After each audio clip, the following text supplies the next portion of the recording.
สบายดี FC ทางฝั่งไทยฝั่งลาวนะครับผมวันนี้จะมาให้พี่น้องได้เบิ่งนะครับนี่คือภาคภูมิใจของบ่าวลำบ้านหลังนี้เฮือนหลังนี้บ่าวลำได้เงินมาจากการทำงานอยู่ในประเทศไทยนะครับพี่น้องก่อนอื่นก็ต้องขอขอบคุณนะครับขอขอบคุณประเทศไทยขอขอบคุณนายจ้างไทยใจดีที่ได้ให้โอกาสบ่าวลำนะครับได้มาทำงานอยู่ในประเทศไทย เนาะจนได้บ้านได้เฮือนหลังนี้พี่น้องก็บ่ได้ใหญ่บ่ได้หรูหราแต่ก็ภูมิใจพี่น้องเพราะว่าหามาได้ด้วยเหือกแรงด้วยกำลังได้มาจากเงินบริสุทธิ์ที่บ่ลำหามาได้สร้างเฮือนหลังนี้พี่น้องแต่ก็ยังบ่แล้วดีนะครับได้ส่ำนี้บ่ลำก็ถือว่าดีใจนะครับพี่น้องก็ถือว่ามาได้อ่า70%แล้วนะครับผมเนาะก็เหลือห้องน้ำ ครัวแล้วก็ทาสีขาวฝ้า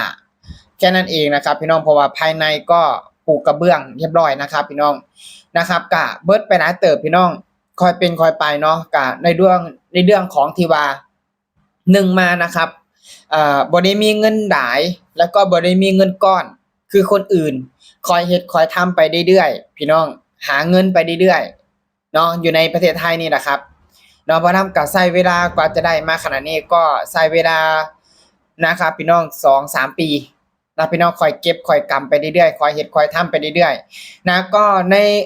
พี่น้องที่ว่าเฮ็ดบ้านเฮ็ดเรือนอยู่ในตอนนี้ก็อาจสิฮู้ดีเนาะเพราะว่า1มาพี่น้องของนี่โคตรแพงเลย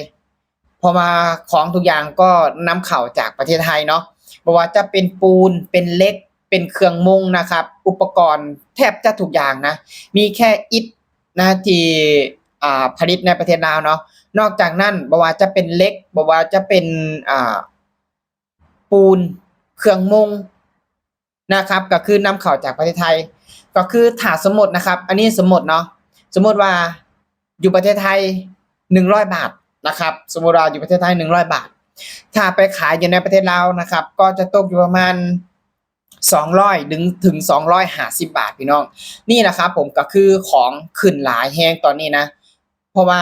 ในเรื่องของ1มาก็คือในเรื่องของภาษีนะครับเนาะอุปกรณ์ต่างๆว่าจะเป็นปูนเป็นอิฐอิหยังนะครับหลายๆอย่างเนาะก็นำเข้าจากประเทศไทยมันก็เลยเฮ็ดให้ราคาสูงขึ้นและบวกกับเงินเฟ้ออีกตอนนี้เนาะพี่น้องมันก็เลย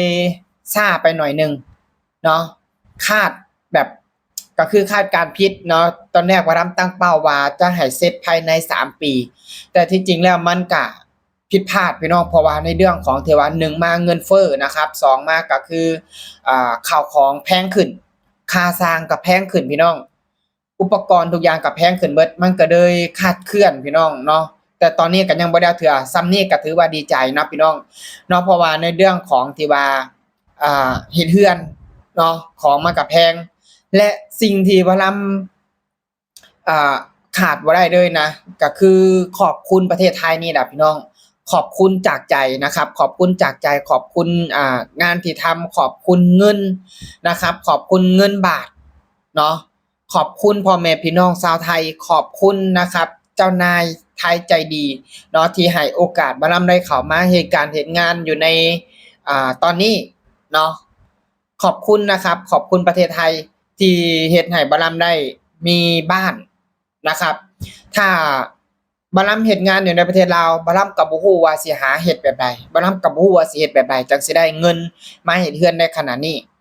พี่น้อง1มาเนาะถ้าเฮ็ดอยู่ลาวนะครับถ้าเฮ็ดงานอยู่ในประเทศลาว1มาค่าแรงก็ถูกเนาะ2มาก็บ่ฮู้จักคำสิหาพี่น้องนะครับบ่จักคำสิเฮ็ดบ่จักคำสิหาเพราะว่าบ่เคยเนาะตั้งแต่บ่ลำ ออกจากโรงเรียนนะครับตั้งแต่บ่ลำเลิกเรียนมาออกจากโรงเรียนมาบ่ลำก็ได้เคยไปขับรถครั้งหนึ่งนะอยู่ในประเทศลาวแล้วก็ถูกเขาโกงเนาะถูกหัวหน้าโกงเงินถูกหัวหน้าโกงเงินไปนะครับได้เงินมาบ่ครบบ่ลำก็เลยออกนะครับออกมาก็อยู่บ้านมาอยู่บ้านได้ประมาณ2-3เดือนนะครับ2-3เดือนบ่ลำก็เลยตัดสินใจนะครับมาทำงานอยู่ในประเทศไทยพี่น้อง นะครับจนบ่ลำตั้งใจทำงานเนาะก็จนได้บ้านได้เรือนหลังนี้ล่ะโคตรภูมิใจพี่น้องโคตรดีใจเนาะบ่ลำก็เลยอยากเอามาแชร์ประสบการณ์อยากเอามาให้พี่น้องได้เบิ่งได้ชมกับบ่ลำนะครับก็คือบ่ได้ใหญ่พี่น้อง นะคนอื่นอาจจะแบบมองว่าเป็นเฮือนธรรมดาเป็นเฮือนหลังน้อยๆนะครับแต่สำหรับบาลังเองก็ถือว่าใหญ่พี่น้องเนาะเพราะว่าหยังนะครับเพราะว่าการที่จะหาเงินนะครับมาสร้างได้ขนาดนี้มันก็บ่แม่นง่ายๆเนาะในเรื่องของที่ว่าเอ่อคนที่ขายแฮงนะครับคนที่ขายแฮงคนที่มาเป็นลูกจ้างนะครับอยู่ในประเทศไทยเนี่ยกว่าจะเก็บกำเงินได้แต่ละบาทนะครับมันก็บ่ได้แม่นง่ายๆนะพี่น้องกว่าจะหาเงินได้แต่ละมื้อแต่ละบาทเนี่ยนะมันบ่ได้แม่นง่ายๆอันนี้บาลัมก็เลยนะครับอยากเอามาให้พี่น้องได้เบิ่งได้ชมบ่ได้ว่าอยากเอามาอวดมาอ้างอันใดนะครับพี่น้องแค่อยากให้พี่น้องได้เอามาเบิ่งมาชมนะครับกับสิ่งที่บาลัมภูมิใจที่สุดเนาะก็คือบ้านหลังนี้เรือนหลังนี้นะครับ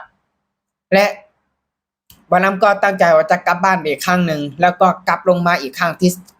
ที่สองนะครับบาลัมก็ตั้งใจว่าจะเอาให้เสร็จบัดนี้นะครับพี่น้องเอาให้บ้านหลังนี้เสร็จเนาะเพราะว่ายังเหลือบ่หลายแล้วพี่น้องเนาะก็ยังเหลือห้องน้ำกับครัวแล้วก็เข้าฝ้าทาสีแค่นั้นเองนะครับแล้วก็เหลือแค่ตกแต่งภายในนิดๆหน่อยๆนะครับก็ไล่ละนี่นะครับพี่น้องก็คือบาลัมภูมิใจที่สุดบาลัมดีใจที่สุดไล่สำนี้ก็ถือว่าดีใจนะครับโคตรดีใจเลยนะก็คือถ้าบ่มีประเทศไทยนะครับถ้าบ่มีอ่า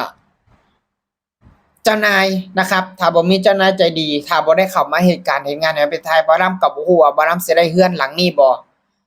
เนาะบาลัมก็บ่ฮู้คือกันเพราะว่าหยังนะครับคือที่บาลัมได้ว่าไปหั่นล่ะอยู่ในประเทศลาวบาลัมก็บ่จักคำสิไปหานะครับสองมาเงินเดือนก็ถูกเงินก็เฟ้อค่าครองชีพก็สูงนะบาลัมก็บ่ฮู้ว่าสิได้เรือนหลังนี้บ่นะครับนี่แหละที่บาลัมมาตัดสินใจมาทำงานและตั้งใจเก็บเงินสร้างเรือนหลังหนึ่งคือความฝันของบาลัมว่าสร้างเรือนหลังหนึ่งอ่าเอาไว้อยู่นะครับกับแม่กับแฟนเนาะบาลัมก็ตั้งใจเพราะว่าหยังนะครับเกิดมาคนเป็นคนครั้งหนึ่งอะนะครับก็อยากมีบ้านสักหลังคือคนอื่นอยากมีรถสักคันคือคนอื่นบ่ต้องหรูหราเท่าไรก็ได้นะครับเอาแค่พออยู่นะครับเอาแค่พออยู่แต่ว่าเป็นเรือนที่แบบว่าเงินที่หามาเอง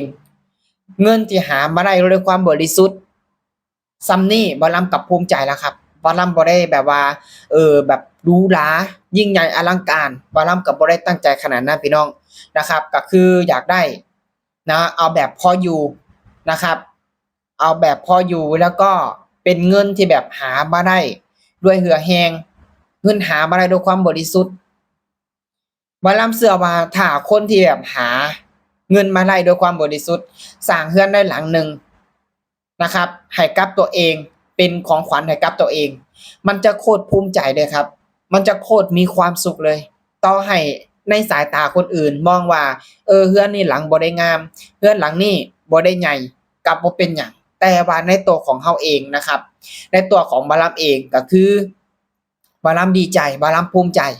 ถึงคนอื่นสิว่าแบบไรก็ตามนะครับบาลัมก็ดีใจสุดๆนะครับที่ว่าหาเงินได้นะครับสร้างเรือนได้ส่ำนี้นะครับพี่น้องก็ขอขอบคุณนะครับพ่อแม่พี่น้อง FC ทางฝั่งไทยฝั่งลาวเนาะนะครับผมก็ขอขอบคุณนะครับที่ติดตามรับชมคลิปขอขอบคุณทุกกำลังใจขอขอบคุณประเทศไทยขอขอบคุณเจ้านายไทยใจดีให้โอกาสบอลัมนะครับผมเนาะขอขอบคุณทุกสิ่งทุกอย่างสิ่งดีๆที่เขามาหาบอลัมนะครับขอขอบคุณจากใจนะครับผมเนาะสำหรับคลิปนี้บอลัมก็จะขอฝากก็เพียงแค่นี้นะครับผมขอขอบคุณครับ